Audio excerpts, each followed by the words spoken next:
Shalom shalom, apa kabar semuanya anak-anakku? Miss harapkan kalian semuanya tetap sehat ya, tetap semangat untuk melakukan pembelajaran online pada pagi hari ini ya. Miss harapkan kalian tetap punya motivasi ya yang tinggi supaya kalian bisa lebih maju dan maju lagi ya. Oke, kita masuk di pembelajaran pada hari ini. Kita sama-sama buka halaman 32. Sudah, kalian buka halaman 32, kita masuk di pelajaran IPA.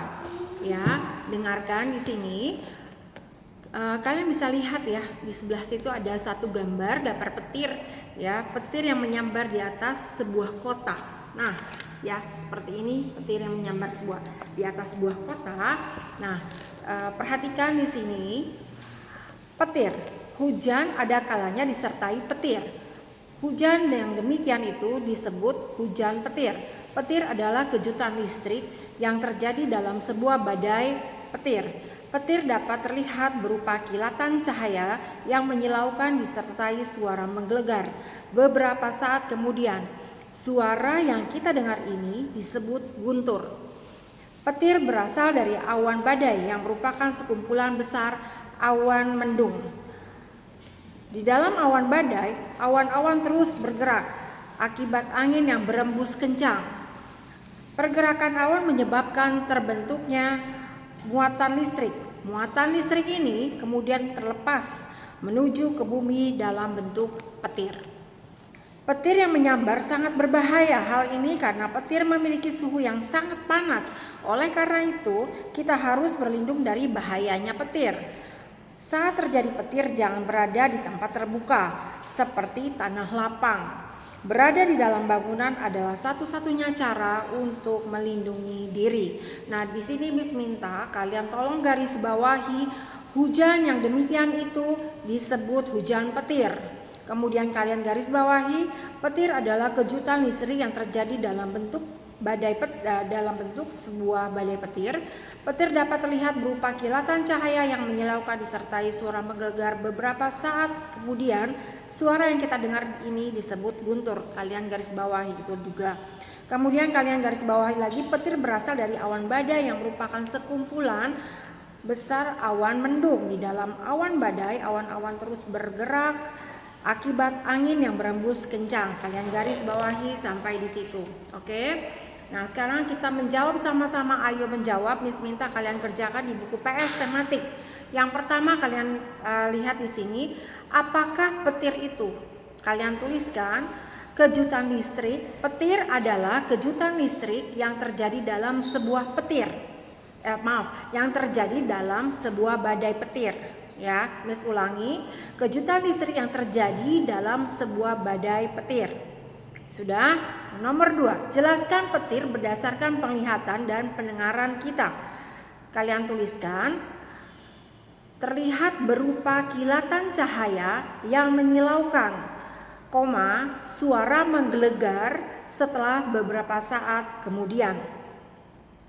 Nomor 3, bagaimana terbentuknya muatan listrik di dalam awan badai?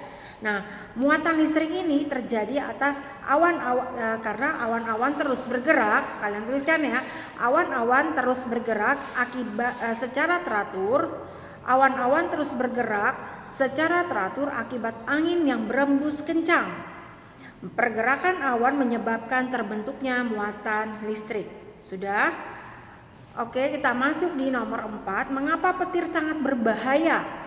Kalian tuliskan, karena petir memiliki suhu yang sangat panas.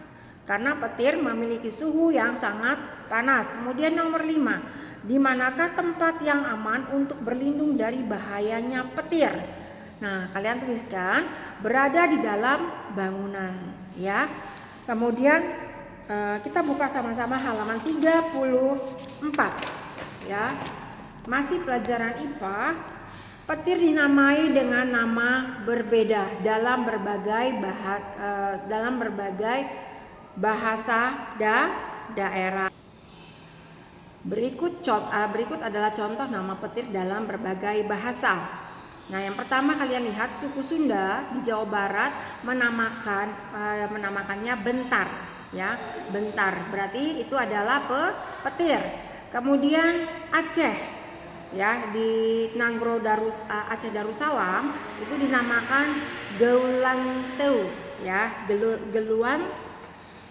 Geulanteu, ya. Kemudian suku Jawa di Jawa Tengah dan Jawa Timur menamakannya geledek, ya. Pernah dengar geledek? Mereka orang-orang pada bilang ya, Miss pernah dengar waktu itu masih kecil, semua pada bilang ih geledek gitu kan. Nah, kalau dari suku Minang ya Jawa Barat menamakannya itu adalah patui, ya, patui. Nah, kemudian suku Betawi di Jakarta itu namanya geluduk, ya, dibilang geluduk. Kemudian Bugis dari Sulawesi Selatan, nah itu menamakan Gunturu atau Kila, ya, Gunturu atau Kila. Begitu banyak nama petir dalam bahasa daerah di Indonesia. Hal ini menunjukkan kekayaan ragam budaya dan bahasa bangsa Indonesia. Keragaman suku bangsa Indonesia merupakan anugerah Tuhan Yang Maha Esa. Oleh karena itu kita tidak boleh menyia-nyiakannya. Kita harus saling menghargai dan menghormati keberagaman tersebut. Berbeda karena keberagaman suku bangsa tidak boleh memecah belah bangsa Indonesia yang bersatu dan berdaulat, ya. Nah, kemudian kita lihat bagaimana sikapmu. Kamu memiliki beberapa teman yang berasal dari daerah yang berbeda. Sebagian dari mereka berbicara dengan cara atau logat daerah asalnya yang khas, ya. Logat bicara mereka sangat berbeda denganmu. Nah, beri tanda centang untuk sikap terpuji, untuk menghargai keberagaman bahasa. Yang pertama, coba kalian perhatikan, simak di sini. Menertawakan teman karena logat bicara yang berbeda, itu boleh atau tidak menertawakan? Tidak boleh, ya. Iya betul, tidak boleh. Kemudian yang kedua, bersikap biasa saja. Ya, bersikap biasa saja. Boleh apa tidak? Boleh, ya. Jadi mau dia bicara logatnya dia logat bahasanya atau gimana sesuai dengan bahasanya mereka, logatnya mereka itu biasa aja gitu ya. Jadi boleh kita menghargai jadinya. Jadi jangan kamu gini, jangan. Tapi kita tetap menghargai, ya. Tapi hendaknya ya logatnya itu boleh, tapi bahasanya jangan bahasa yang kedaerahan. Karena kalau misalnya gini ya, mohon maaf ya, yang dari Medan biasanya pakai bahasa Medan, yang orang Jawa itu pakai bahasa Indonesia. Jarang sekali mereka pakai bahasa Jawa kalau bukan di antara sesama suku Jawa, ya. Jadi kalau misalnya ini bicara yang orang Medan, dia bicara pakai bahasa Medan, sementara orang Jawa bingung ngomong apa gitu kan. Nah, itu jangan. Sebaiknya berbicaralah bahasa Indonesia, tapi berlogat itu maksudnya iramanya, itu logatnya itu boleh pakai logat daerah, ya. Jadi kalian bisa pahami ya di sini ya. Maksudnya kayak gini, atau dari kalian masih bingung ya, logat itu seperti apa sih, Miss? Nah, contohnya seperti ini. Kalau orang Manado ya, logatnya kayak gini. Pelama sekali nganadang. Nah, maksudnya apa? Kok lama sekali kamu ini gitu ya. Itu logatnya. Ya, atau misalnya lama sekali kamu ini, bisa kan?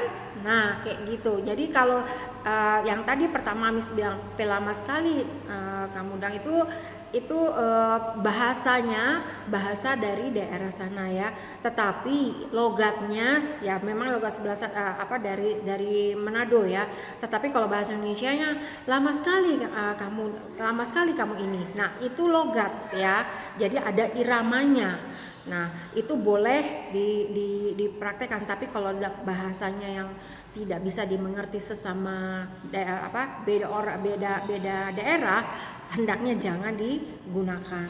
Kemudian memaksa teman untuk berbicara dengan logat daerahmu itu tidak baik ya, tidak boleh. Kemudian belajar memahami logat bahasa daerah temanmu itu boleh ya, supaya kita juga mengerti, oh ternyata karena beragam banyak bahasa kita bisa mengerti, bisa memahami ya. Kemudian menjauhi teman yang berbicara dengan logat daerah yang berbeda itu jangan ya, karena gimana, biar bagaimanapun kita harus saling menghargai. Oke. Nah, bagaimana sikapmu ini adalah pelajaran PKN. Kita masuk di pelajaran matematika. Ayo mengamati. Di sini halaman 35 kalian perhatikan, salah satu makanan khas atau tradisional adalah kue Bika Ambon. Nah, kue ini uniknya ya, namanya Bika Ambon, tapi bukan berasal dari Ambon, tetapi berasal dari Sumatera Utara, Sumatera Utara. Sekarang kalian perhatikan, berapa potong jumlah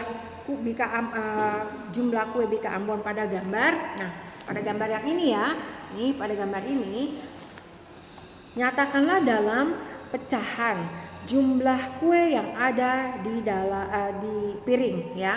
Kemudian jawabannya kalian perhatikan. Nah, pada gambar ini ada kue menjadi 8 potong ya. Kue ini dipotong menjadi 8 potong. Kemudian ditaruh di dalam 2 piring. Di setiap piring ditaruh 4 kue. Nanti piring satu lagi 4 kue ya. Nah, sekarang perhatikan kembali ke halaman 36. Setiap potong dinyatakan dengan pecahan 1/8. Satu potong kue pecahannya dihitung 1/8 atau 1/8. Oleh karena itu terdapat 4/8 atau 4/8 di piring. Nah, maksudnya gimana Miss, kok 4? Nah, sekarang kalian perhatikan, yang bilang 4 itu maksudnya ini. Nah, karena di dalam setiap piring, di setiap piringnya ditaruh 4 potong, piring berikutnya 4 potong ya, jadi 4/8 ya. Nah, kemudian kalian lihat di sini di Ayo Berlatih ya. Di sini ada satu kotak ya, ada sebuah kotak dibagi 3 bagian. Nah, kotak yang pertama sudah diarsir ya. Nah, kalian tuliskan lambang pecahannya itu adalah 1/3 ya. Nama pecahannya kalian tulis 1/3. Sudah? Lalu lihat yang nomor 2, ada lingkaran. Lingkaran ini dibagi menjadi 8 bagian ya. Nih, lingkaran ini dibagi menjadi 8 bagian. Kalian tuliskan 1/8 atau nama pecahannya 1/8. Sudah? Nah, kemudian nomor 3, di sini ada satu kotak dibagi ada 5 bagian, tetapi satu bagiannya juga diarsir. Kalian tuliskan 1/5 untuk lambang pecahan. Sementara nama pecahannya kalian tulis 1/5. Paham? Oke. Nah, untuk nomor 4, nomor 5, dan nomor 6 kalian lanjutkan sebagai PR di rumah. Oke anak-anak, terima kasih sudah menonton video ini. Kalian kerjakan.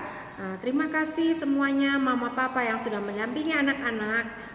Saya harapkan terima kasih. Tuhan Yesus memberkati. Bye bye.